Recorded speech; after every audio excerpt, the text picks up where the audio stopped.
गुरु गोविंद सिंह जी का सिख समुदाय के विकास में बहुत ही बड़ा हाथ है। गुरु गोविंद सिंह जी सिख धर्म के संस्थापक तो थे ही, पर सिख धर्म को आगे ले जाने में भी उनका बहुत ही बड़ा हाथ था। जैसे उन्होंने सैन्य लोकाचार को शुरू किया, जिसमें कुछ पुरुष सिखों को हर समय तलवार के साथ रहने का कहा गया। सिख समुदाय में वे आखिरी और 10वें सिख गुरु थे और उन्होंने अंत में एक श्लोक भी गुरु ग्रंथ साहिब में जोड़ा था। खालसा पंथ की स्थापना भी उन्होंने ही की थी और जाप साहिब, चंडी दीवार, तब प्रसाद सवै, जफरनामा, वचित्तर नाटक, अकल उस्ताद, सिख चौपाई जैसे महान लेख भी उन्होंने लिखे थे। नमस्कार दोस्तों, मैं हूं विजय कुमार और वन हिंदी के यूट्यूब चैनल पर आपका स्वागत है। आज के इस वीडियो में हम बताएंगे गुरु गोविंद सिंह जी की जीवनी। आइए वीडियो को शुरू करते हैं। अपने पिता गुरु तेग बहादुर और माता गुजरी के एकमात्र पुत्र थे। उनका जन्म 5 जनवरी 1667 को पटना साहिब, बिहार, भारत में हुआ था। उनके जन्म के समय उनके पिता बंगाल और असम में धर्म उपदेश देने के लिए गए हुए थे। उनका जन्म नाम गोविंद राय रखा गया था। उनके जन्म के बाद वे पटना में 4 वर्ष तक रहे और उनके जन्म स्थान घर का नाम तख्त श्री पटना साहिब के नाम से आज जाना जाता है। सन 1670 में उनका परिवार पंजाब वापस लौट आया। उसके बाद मार्च 1672 में वे चकननकी चले गए, जो कि हिमालय की निचली घाटी में स्थित है। वहां उन्होंने अपनी शिक्षा ली। चकननकी शहर की स्थापना गोविंद सिंह के पिता तेग बहादुर जी ने किया था, जिसे आज आनंदपुर साहिब के नाम से जाना जाता है। उस स्थान को 1665 में उन्होंने बिलासपुर, कहलूर के शासक से खरीदा था। अपनी मृत्यु से पहले ही तेग बहादुर ने गुरु गोविंद सिंह जी को अपना उत्तराधिकारी घोषित कर दिया था। बाद में मार्च 29, 1676 में गोविंद सिंह जी 10वें सिख गुरु बन गए।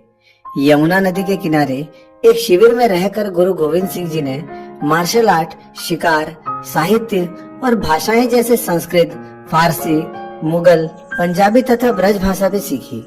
सन 1684 में उन्होंने एक महाकाव्य कविता भी लिखा, जिसका नाम है वर श्री भगवती जी की। यह काव्य हिंदू माता भगवती, दुर्गा, चंडी और राक्षसों के बीच संघर्ष को दर्शाता है। अपने जीवन काल में गुरु गोविंद सिंह जी ने 3 बार विवाह किया था। 21 जून 1677 को 10 साल की उम्र में उनका विवाह माता जीतो के साथ आनंदपुर से 10 किलोमीटर दूर बसंतगढ़ में किया गया था। 4 अप्रैल 1684 को 17 वर्ष की आयु में उनका दूसरा विवाह माता सुंदरी के साथ आनंदपुर में हुआ था। 15 अप्रैल 1700 को 33 वर्ष की आयु में उन्होंने माता साहिब देवन से विवाह किया था। गुरु गोविंद सिंह जी का नेतृत्व सिख समुदाय के इतिहास में बहुत कुछ नया सा लेकर आया। उन्होंने सन 1699 में बैसाखी के दिन खालसा पंथ की स्थापना की, जो कि सिख धर्म के विविधता शिक्षा प्राप्त अनुयायियों का एक सामूहिक रूप है।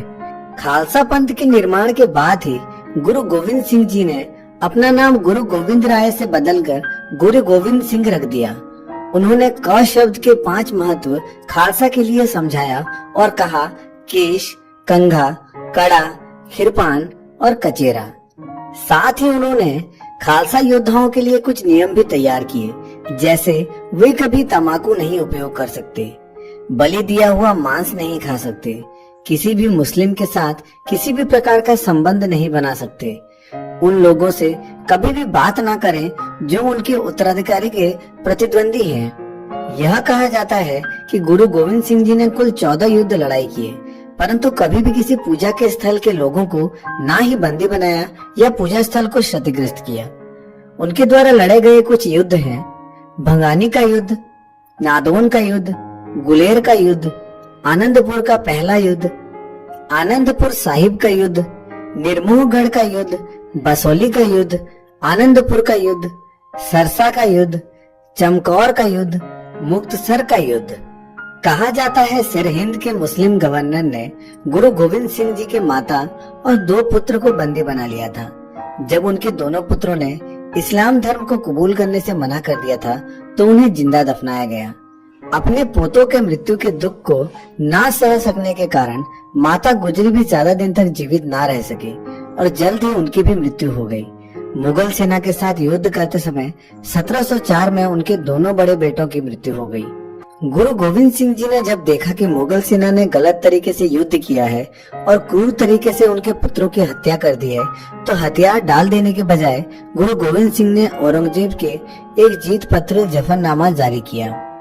बाद में मुक्तसर पंजाब में दोबारा गुरुजी ने स्थापित किया और आदि ग्रंथ के नए अध्याय को बनाने के लिए खुद को समर्पित कर दिया, जो 5वें सिख गुरु अर्जन द्वारा संकलित किया गया था।